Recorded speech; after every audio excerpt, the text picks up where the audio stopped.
யானை வணங்கி அப்படிங்கிறது நம்ம வீட்டு வாசலுக்கு பக்கத்துலேயே இங்கே இருக்கு இல்லையா, இது வாசல். இது பாருங்கள், பக்கத்துலேயே இருக்குது.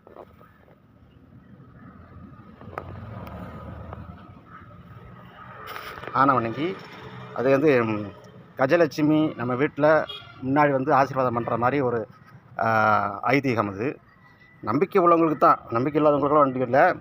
இது யானை வணங்கி வந்து ஒரு ஐஸ்வர்யத்தை குறிக்கக்கூடியது.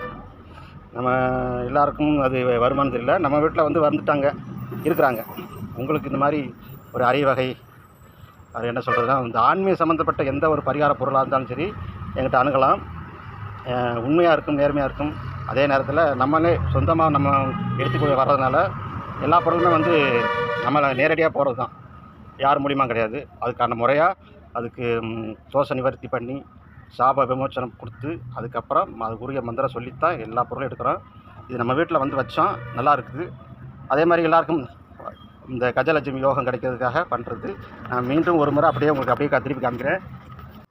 இதுதாங்க ஆணை வணங்கி. ஆணை வணங்கி நம்ம வீட்டுக்கு முன்னாடி வாசலுக்கு முன்னாடியே இருக்குதுங்க. ஆணை வணங்கி அதாவது துதிக்கையை உயர்த்தி ஆசீர்வாதம் பண்ணுற மாதிரி இருக்கும். இந்த வட்டை இதுதான் ஆணை வணங்கிடுது. இதுலேருந்து இவங்க வந்துருக்கும்.